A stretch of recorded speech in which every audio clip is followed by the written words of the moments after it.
and p.m. and Central Daylight Time. And I just been to the post office, so I've still got my bicycle helmet on. So, and we've got a musician practicing across the alley. He thinks he can play the drums, and he's just aggravating the hell out of the neighborhood with his timer or whatever it is. So that's probably what you hear. So anyway, the NEAT Act. We're going to have a big event coming up on tax day at noon, April the 15th, and at noon in New York City at the New York Fed, and in the park that's right there next door to them. We're going to be having pizza and a hip hop band. We're going to play music for the employees of the Federal Reserve that are working there, uh, distributing all their money around, and and let them know that we're going to get them a new boss. We're going to nationalize the Federal Reserve, and we're going to put it in the Treasury where we think it is now. We're going to take it away from Jamie Dimon, who's J.P. Morgan Chase owns nearly half the stock in the New York Fed. Yeah, one fucking bank owns nearly half the stock. So all he got to do to get something done is get a couple of his buddies vote with him, and he's done. And all the money that we have now is created by commercial banks. And that's who owns the Federal Reserve. It's commercial banks. And there are 21 special dealer banks, and their obligation is to buy all of the debt of the United States. All the treasury bonds, everything is bought by these banks and then sold to others. And China doesn't own as much as you might think it does because all the confusion about that. It's like $1.3 trillion is is what the Chinese own, and our debt is what $28 trillion. So they just own a little bit of it. And, so don't worry about the Chinese. So hey, like my helmet. And, it's, it came with my new electric bicycle. That's how I get around. I sold cars for 10 years before I retired. And as soon as I retired, I sold my car, bought a motorcycle, rode around all over, and, uh, and really enjoyed that, especially going over to the Woody Guthrie Festival in Okima. That was, a, always a big event for me every year. And now we don't even have bus service to go to Okima. So you can't even get on a bus and go to the Woody Guthrie Festival. And we need to fix that.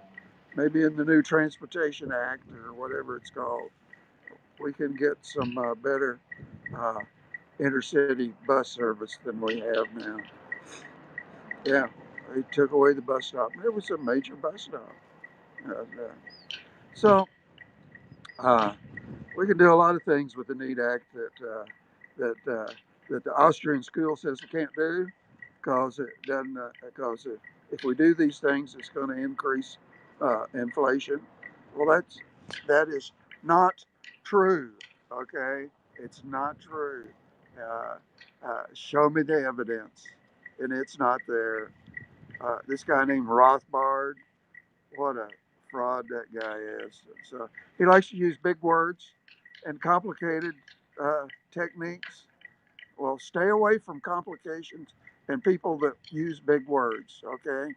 Because what they're doing is trying to mislead you into their way of thinking. So uh, the NEAT Act does three things. It uh, nationalizes the Federal Reserve, puts it in the Treasury, where we think it is now, but it's not. If you think the federal government's or the Federal Reserve is part of government, tell me what branch it's in. Executive, legislative, judicial, what branch is it in? It's not in any of them. Okay. So Then the second thing we're only going to do three things. Second thing is to end fractional reserve banking, which is the power of the banks to create money. When you go in to get a car loan and it's all finished, all the paperwork's overdone and everything, and the banker says, "Okay, Charlie, I'm going to just punch this button. See where the button is. There we go. We'll go punch that button. Now look on your phone, and you'll see that $40,000 that you wanted is in your account." Sure enough, Charlie looks there and it's there in his account. That banker didn't have that money the instant before he punched that button. Uh, he created that money right then. It was a ledger entry. Uh, it doesn't exist anywhere ever in the world. There was nothing in the vault or nothing anywhere else. It came in existence right then. Uh, so remember this: whoever has the power to create money has the power to control a culture. And do we like the culture that we've got? Murdering, uh, violence, uh, poverty, people that can't pay their bills. We like that? Well, that's all unnecessary. We're going to create money like the colonies did. Uh, uh, they created their own money, the Continentals. Um, and Benjamin Franklin went to England. And they said, "Well, Benjamin, what do y'all do? How do you fund your poorhouses?" And he says, "We don't have any poor. We don't. Why would we need a poorhouse?" They had full employment, uh, had no poverty, they had no banks. We fought the Revolutionary War to keep the English from making us have banks to create our money. And you know what George Washington and Hamilton did right off the bat in 1787? They they got that power to create money delegated from Congress to uh, the, their friends who became the first bankers in the United States. And Washington became the richest man in the United States. The fucker led us in a war, sacrificed life after life after life, and then gave it all away in 1787 so he could become the richest man in the country. I learned this. That's the story that got me interested in monetary reform, uh, money reform. Uh, I was uh, watching online economics teach-in of Occupy Chicago.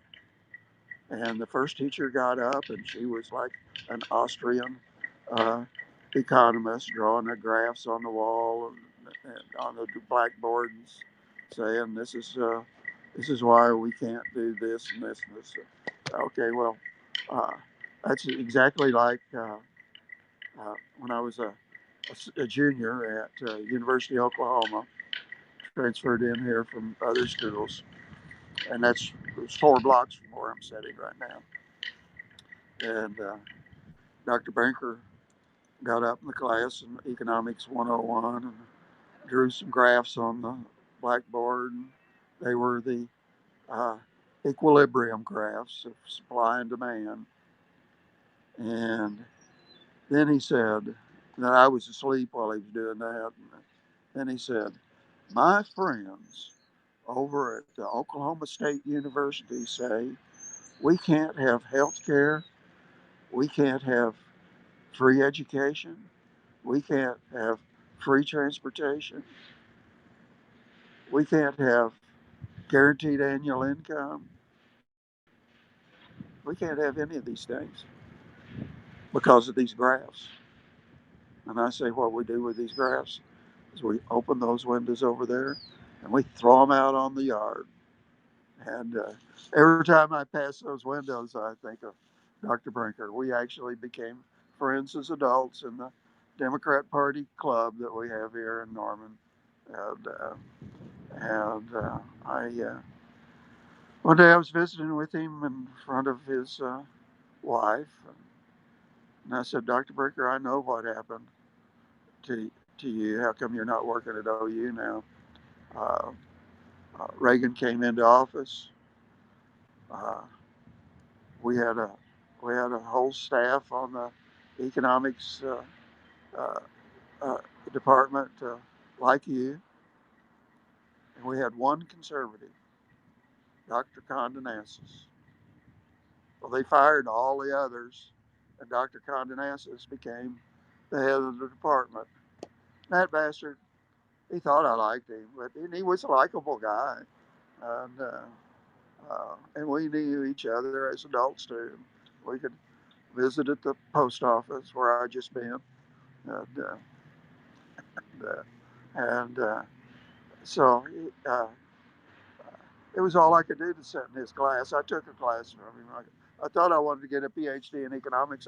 I have my bachelor's degree in economics and money and banking, and of course I never learned any of this stuff. That Zarlenga, that was the guy that was teaching at the economics teach-in, the author of The Lost Science of Money, which is the most comprehensive history of money ever written, much more comprehensive than this guy Rothbard and his history of banking and money in the United States. Uh, Much more comprehensive. This thing goes back to the paleo times and comes right forward to this time, and introduces the Need Act and what we can do to reform our money. So, okay, so the Need Act does these three things. It nationalizes the Federal Reserve. It ends fractional reserve banking, the power to create money. And remember, whoever has the power to create money uh, uh, has the power to control the culture. And, and we've got a murdering, evil fucking culture. In fact, the, uh, the, uh, the editorial pages of European papers back during before America, during the colonies, said a dangerous nation is forming over in North America. They knew what was going on. Those damn Puritans landed over here, and they went over and attacked Marymount and got rid of all of us that wanted to just live and have a good time. We wanted just to be able to fucking live. And they came over and chopped down our maple. They ran the Indians back into the forest and took the leaders of Marymount to England, put them in prison. And that was our first Civil War. And we that want to enjoy life lost that war. We're not going to lose this one because we've got the Need Act. Okay, we can take control of our lives because we can take control of the creation of money through Congress. Somebody says, well, you don't want Congress having control of money. Well, guess what? All of a sudden, the people that have control of the people in Congress, the bankers, and their elite 1% that have control of them, uh, won't have control anymore because they won't have the power to create money anymore. Right now, all they got to do to say to a congressman, uh, you support us. And besides that, it's what's good for everybody. We know that. You'll uh, uh, have never have your checks bounce again. That's what the bankers can do for it. So uh, let's take that power to create money away from the bankers, and we're going to give it to ourselves via Congress, which is what it says in the Constitution, Article 1, Section 8. The Congress has the power to create money. Coin money is what the word is, but that means create money.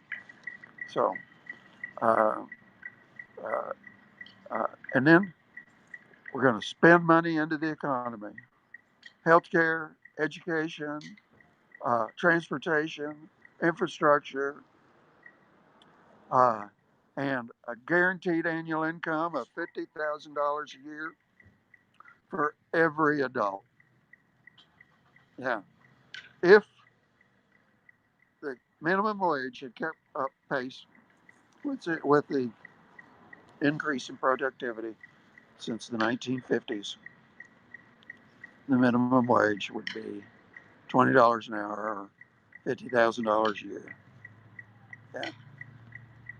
But we're going to give everybody that. That's a base to live from.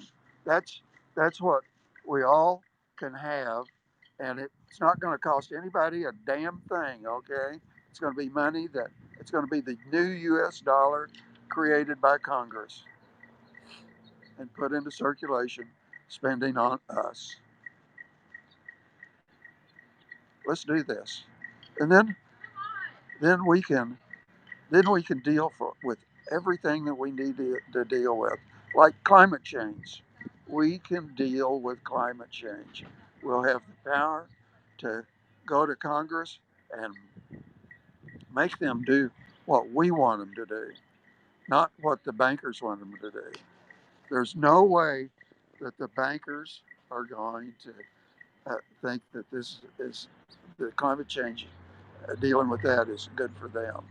They are only interested in keeping their status and their income. That's what bankers are interested in. Well, us people have got a lot more interest than income and status.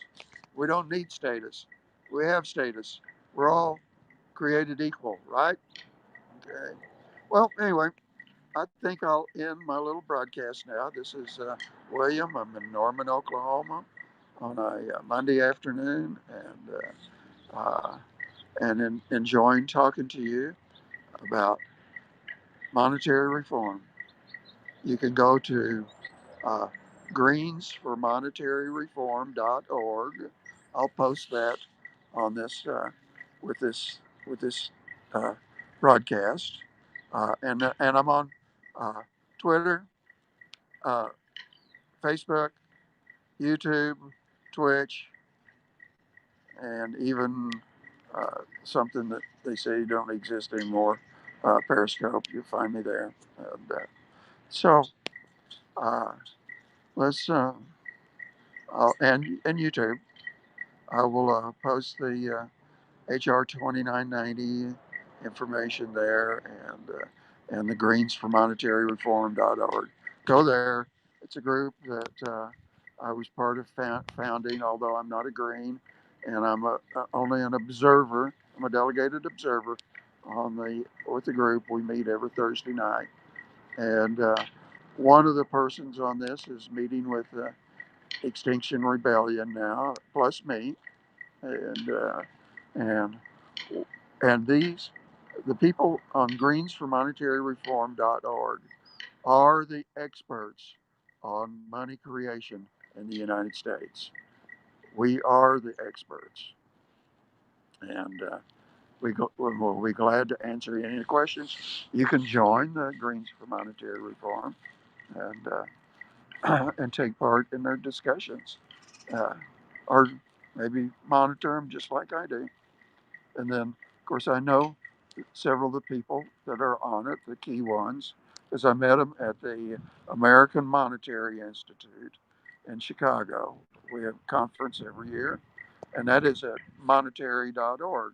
I'll post that also on this broadcast. So, okay, I have been on 20 minutes now. That's enough for me. I'll talk to you again soon. Bye now, and looks like I have a that's his SUV. They're towing his SUV away. Maybe the bankers decided to come and get it, or maybe it's just broke down.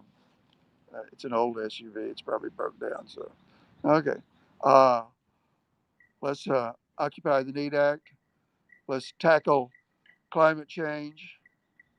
Let's get thousands and thousands of people in the street and take our country back. Bye now.